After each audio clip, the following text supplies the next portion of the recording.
साहेब, नवी मुंबईमध्ये आलेला गट स्थापना केलेली आहे. कशा पद्धतीने ठाणे महापालिकेवरती जो काही तिढा आहे महापौर पदाचा किंवा स्थायी समिती किंवा उपमहापौर कधीपर्यंत सोडेल आणि काय सांगत त्या संदर्भात? आज नव्या मुंबईमध्ये भारतीय जनता पार्टीच्या गटाची स्थापना झालेली आहे. गटनेते म्हणून मुकेश मोकाशी हे आमचे ज्येष्ठ नगरसेवक यांची निवड झालेली आहे आणि पुढच्या तुम्ही जो प्रश्न विचारताय त्याच्या संबंधितली आज बैठक होईल आणि त्याच्यानंतर योग्य तो निर्णय घेतला जाईल. सर, आज गणेश नाईकांबद्दल शिंदेच्या शिवसेनेकडून ज्या प्रकारे टीका टिप्पणी केली, खालच्या पातळीवर टीका टिप्पणी करण्याची वेळ आज शिंदे गटावर आलेली आहे. याला भाजप काय प्रत्युत्तर देणार आहे का? नाही, आता उत्तर प्रत्युत्तर देण्यात काही अर्थ नाही आहे. कोणीच खालच्या पातळीवर बोलता कामा नये ही भारतीय जनता पार्टीची खरी म्हणजे भूमिका आहे आणि त्याच्यामुळे त्यांनी देखील अशा पद्धतीने टीका करणं हे काही उचित नाही. पण गणेश नाईक ज्या पद्धतीने म्हणतायत की भारतीय जनता पार्टीच्या कार्यकर्त्यांवर अन्याय झाला, युती कल्याण डोंबिवली असेल, ठाणे असेल, या ठिकाणी व्हायला नको हवी होती, तुम्ही त्या मताशी सहमत आहात? निश्चितपणे आम्ही वेळोवेळी सांगितलेलं होतं, परंतु एक व्यापक हिताच्या करता त्या ठिकाणी अलायन्स झाली. 125 कार्यकर्त्यांना निवडणूक लढता आली नाही. नाही तर सर्व प्रभागामध्ये भारतीय जनता पार्टी निवडणूक लढण्याकरता समर्थ होती आणि जिंकण्याकरता देखील समर्थ होती. सर, नाईकांनी आरोप केला की शिंदेचा नामोनिशाण संपवलं असतं. आता हे तुम्ही नायकांनाच विचारायला पाहिजे ना. खरं म्हणजे त्यांचा शब्द जरी वेगळा असला तरी देखील त्यांना राजकीय दृष्टीने की आम्ही देखील समर्थपणे त्या ठिकाणी जास्ती निवडून येऊ शकतो अशा प्रकारची त्यांची ती भावना असेल.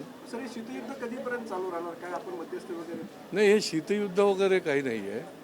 शेवटी एक एक भावना जी आहे ती त्यांनी व्यक्त केली. आपण जे विचारता त्याला त्यांची भावना ते व्यक्त करतात. पण गणेश नाईक इतके पोटतिडकीने बोलतातच का वेळ अशी त्यांच्यावर? बघा, गणेश नाईक हे ठाणे जिल्ह्यातले सर्वात जुने नेते.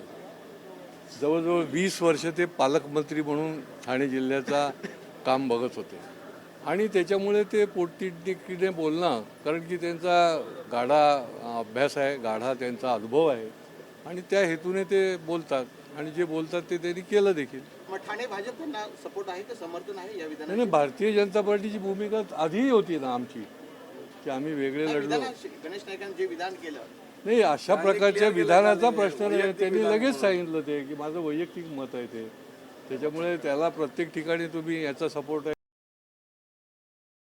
गरज आहे आणि अशा प्रकारचं ज्याला म्हणता येईल की कोणी मन दुखवलं जाईल असं विधान कोणीच करता कामा नये. सर, निवडणूक जाहीर होताना तुम्ही आग्रह देखील होतात की ठाणे महापालिकेवरती भाजपचाच महापौर व्हावा किंवा जर महापौर नाही भेटला तर इतर कुठली महत्वाची खाती जी आहे ती भाजप वरिष्ठांकडे मागणी करणार आहे? नाही, आता आज बैठक होणार आहे.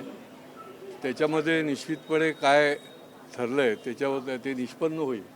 परंतु भारतीय जनता पार्टीच्या आमच्या अनेक नगरसेवकांचा एक मत आहे की आपण विरोधी पक्षामध्ये सक्षमपणे काम करायला पाहिजे, परंतु त्याच्या संबंधातला निर्णय जो आहे तो पक्षाबरोबर चर्चा करून घेतला जाईल. महापौर 2.5 वर्ष घेणार तेच आता आज बैठक झाल्यानंतरच त्याचा निर्णय करता येईल. विरोधी पक्ष बसण्याची तयारी आपली आहे?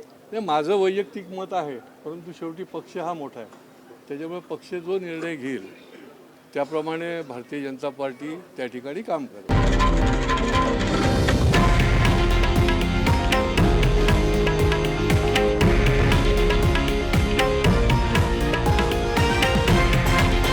हे आहे देशातील नंबर 1 न्यूज नेटवर्क आणि आपण पाहत आहात TV9 मराठी, एकमेव.